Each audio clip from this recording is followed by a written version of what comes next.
asalaamaaleykum internetu Source A TV tey nag dañu doxantu si woon fii nga xamante ni moom mooy ci gaaru BRT bi nekk ci quartier Xar Yàlla contexte bi nag moom mooy benn camion bu yaboon benn conteneur moom moo fi paanoon démb ci voie wu BRT bi looloo waraloon ñu doxantu fii nii ci nga xamante moom mooy Xar Yàlla laaj ñi nga xamante ni ñoom ñooy témoins oculaires yi ñi nga xamante ni fekkee nañu mbir mi comme ça ñu indi ci seen i kàddu leeral mbir mi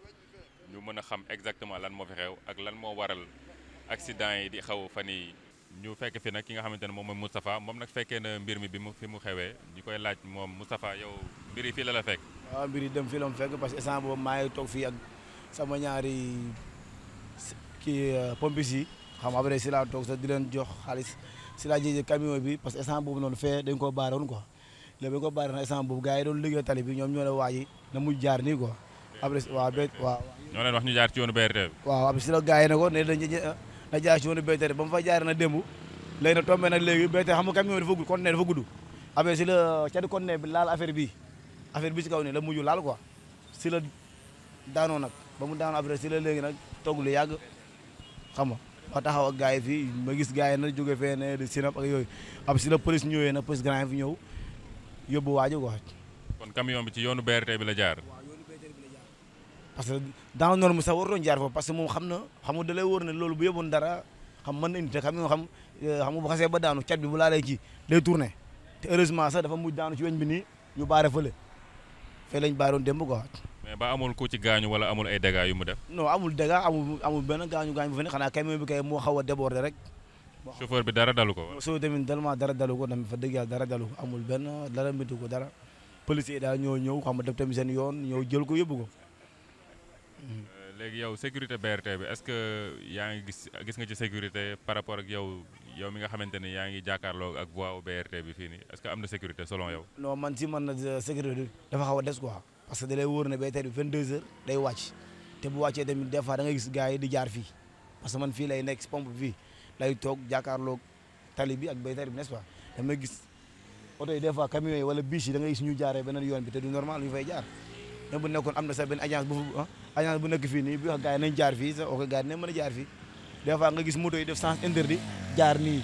ñii di ñëw ñii di dem te loolu du normal. mais loolu aussi est-ce que du ñi nga xamante ne ñoom ñooy sénégalais yi nga xamante ne ñoom ñooy def loolu ñoo war a xoolaat seen comportement yow lan nga leen wax ban message nga leen di lancer. ah waaw mais tamit di leen wax ne rek pour ñu gën a xam ne instant bi BRT bi du pour oto yu ne ñoo fay jaar parce que am na oto spécial bu fay jaar ko ñu ne ñoo war a xool neneen nu ñu war a liggéeyee xam nga parce que boo gisee BRT bi urgence la ambulance moo fa war a jaar wala sapeur wala police xam nga mais ñun dañuy jékki-jékki BRT bu wàccee 22h tellement da ngay gis borom dóoru yi wala borom oto yi taxi yi des fois di fa jaar te du yoon xam nga loolu la quoi. loolu gouvernement bi daf si war a jël ay motukaay ndax lu toll na conteneur dérapé mais deviner léegi su oto doon dox si ginnaaw wala ay nit dox si ginnaawam lu mu naroon jur mais heureusement yàlla def na kenn gaañu si. mais loolu nag gouvernement bi daf si war a jël ay motukaay muy oto yeeg muy camion yeeg yëpp lépp loo xam ne jaarul yoon rek ñu def leen sanction ndax sénégalais dañu nekk nit ñoo xam ni ay baal ma yooyu rek moo fi am mais dañu war di commencer def ay sanction xam nga suñu defee sanction moi je pense que ni lépp dina changer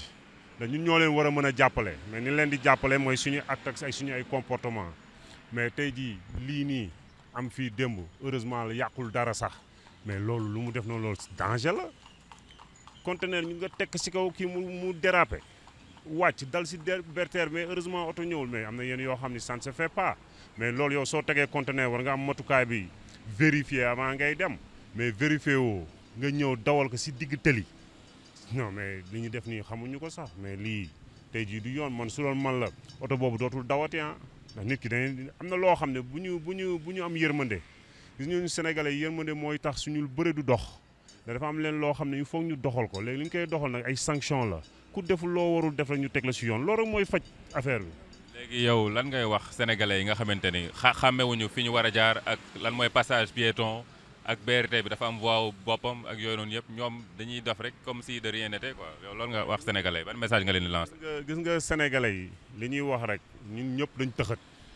man dama daan gis passerelle yi sax si autoroute yi. da ngay gis ni eko ñu jaar si duñ si jaar dañuy jéggi mais loolu danger la mais ñun ñoo war a dimbale ñiy dawal mais ñun suñu dimbalee tey ñuy dawal kon lan la ñuy def léegi suñu kiwee ñu créer borom oto yi naan borom oto yi dañu war a xool ni ñuy dawalee dañu war a xool ni ñuy dawal pourtant ñoom jaaruñu si yoon ndax man mii damay dawal da ngay nekk si télé bi yow yaay moytu nit ñi duñ la moytu xam nga moo lay wan ni mais tamit ñoom tamit dañu war a wax si tamit ñi nekk si yoon yi di teg seen table yeeg yooyu ndax yenn saa yi nit ñi waa jaaykat yi ak ñi ñuy loué magasin yi ñu jël territoire bi yëpp gars nit ñi tamit duñu am fu ñu jaar yenn saa yi loolu mooy tax yenn saa yi ñoom ñuy jaar si télé bi moo tax loolu nag mooy dem ba indi yenn indiscipline yi léegi soo waxee ñu la amuñu fu ñu jaar te am wax nañ dëgg tamit kon loolu nag gouvernement bi moo si war a taxaw te gëm naa ni ñoom ñu ngi def seen liggéey te gëm naa ne day gën a baax incha allah ñun ñëpp rek ñu jéem si jàpp rek. incident bi amoon démb moom dafa garaaw ndax bu tombé woon jour ordinaire dina demee neneen mais lépp loo ji si àddina yar dafa baax boo nekkee ci yoon boo xam ne dafa xat parce que fii dafa xat waaw yeneen oto di bugg a ñëw du ñu mën a jàll yow nga ñëw rek bugg a frôler loolu jaaduwul te nit da nga war a am éducation lépp loo gis éducation de base la éducation mooy joxe lépp éducation mooy joxe lépp soo yaroo yaroo seen biir kër boo génnee ci biti da nga ko war a wone mais munoo yaroo seen biir kër génn ci biti di wone beneen visage loolu du yoon te aussi dawal dafa nekk loo xam ne lu dangereux la waaw lépp booy dawal da ngay def sa xel ci li ngay dawal ndax volant dafa am solo mais dafa am ñoo xam ne dañuy def exprès dañuy seen train bi di ñëw ñu forcer passage bi loolu moom gis naa ko du benn yoon du ñaari yoon policiers yi sax dañ leen di jéem a wax di leen naan taxawal mais dañuy forcer traverser te loolu du yoon moo tax ma leen ne éducation dafa baax nit boo yaroo rek foo dem da nga koy wone buñ ne la taxaw da nga war a taxaw surtout def nañ ay feu def nañ ay passage yoo xam ne fa la piéton yi war a jaar te booy jàll da nga war a xool sa droite wala sa gauche xool ndax beneen bi mu ngi ñëw sa droite wala beneen bi mu ngi ñëw sa gauche loolu la ñu santaane mais waxuñu la yow nga ñëw rek forcé parce que yow sa yoon new si da nga yàkkamti lépp loola ci fekk nag yow yaa ko teg sa bopp te bu ñu paree ñu naan la waaw chauffeur bi dafa xat dafa tàng xol mënoon na xaar xam nga rek mooy sénégalais rek médecin après la mort waaw lu am ba pare nag la ñuy soogay àtte dëgg mais du ñu àtte dëgg ci tàng-tàng bi. mais comme yow xaar yàlla nga dëgg démb li xew est-ce que mën nga si ñëwaat lan moo xew exactement camion bi naka la demee. bon camion bi dafa ñëw ak sagom rek parce que dafa daw allure boo xam ne bu jéggi dayo la nit ñi di ko jéem a arrêté mu teew a taxaw daal forcé passage te xam ne mooy li ma la xam ne fii dafa xat dafa mel ni père de famille rek boo nekkee sa kër lu dal sa njaboot yow la ñuy wax ñëpp say responsabilité lañ nekk waaw ñëpp sa responsabilité ni nga yoree sa njaboot ci biir kër gi di leen éduquer di leen teg ci yoon boo génnee ci biti noonu nga war a yar sa bopp teg sa bopp ci yoon buñ la waxee lii la c'est parce que ñi ci biti ñooy gis yow mi ci biir doo gis. Alors on est avec Elena, elle est habitante du quartier Scat Urbam. Elle aussi, elle a son mot à dire par rapport à la sécurité du BRT. Alors Elena, qu'est-ce que tu peux nous dire par rapport à ça, vos inquiétudes et tout ça? Je vous remercie déjà, Diata, de l'accident qui s'est produit hier. C'est votre collègue qui vient de m'en informer. En fait, ce que je peux ajouter comme idée ou suggestion, si l'État sénégalais va en prendre en compte, ou bien le ministère de Transport va en prendre en compte, c'est par rapport à la sécurité. Vous voyez, la zone là est beaucoup plus remplie des petits enfants, surtout les... Comment on appelle encore les enfants? Les petits gamins talibés là, voilà. Et il y a trop de circulation publique telle que les cars rapides. Et du coup, si la sécurité n'est pas renforcée et si la population n'est pas vraiment informée, vous voyez, il y aurait beaucoup de dégâts. Et plus que ça même, ce que je ne souhaite pas. Donc, ce qui serait mieux, que les gens soient au courant, que les gens soient informés des mesures que l'État va devoir prendre. Parce que si ça a commencé ici à Scat Urbam, qui sait là où encore ça va se produire. Donc, le BRT vient juste d'arriver et on ne veut pas qu'il y ait encore beaucoup de dégâts. Et je ne sais pas si parmi l'accident d'hier, il y a eu des gens qui ont laissé la vie.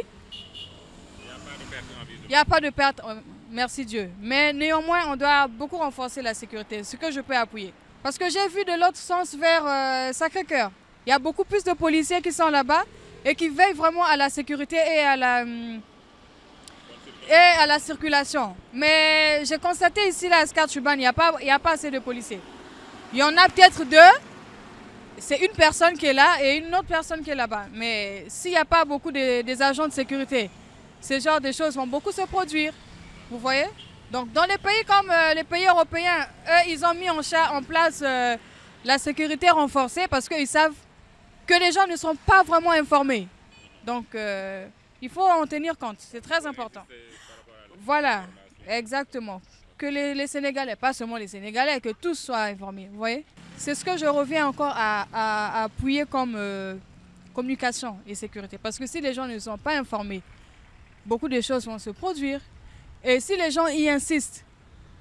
bah, comme on dit en africain, écoute lorsqu'il y a la chicotte. Bon, c'est pas pour dire le terme chicotte. S'il y a des amendes, par exemple, voilà pourquoi je ajoute encore s'il y a les agents de sécurité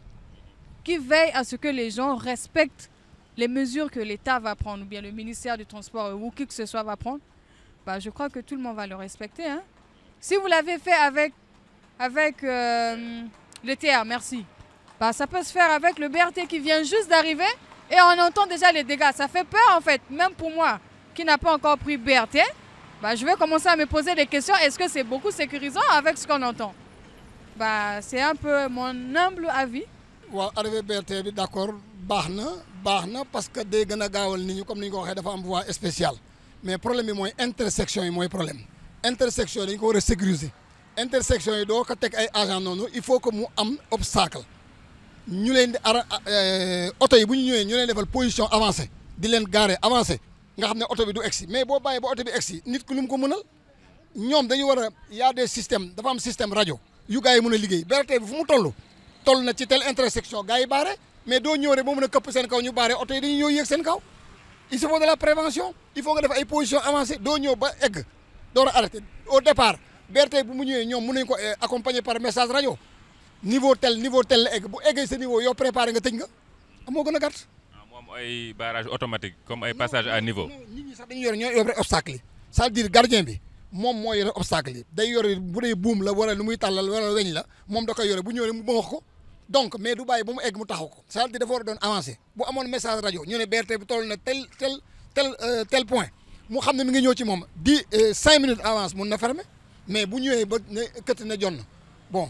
mais gis nañ aussi que ni am na ñu bëri ñoo nga xamante ni comprendre ñu fi nga xamante foofu la ñu war a jaar ak fi ñu warul jaar loolu noonu aussi beneen problème la nit ñi dañ leen war a gën a sensibiliser wala communication moo des wala nit ñi ñooy def lu leen neex wala. communication moo des.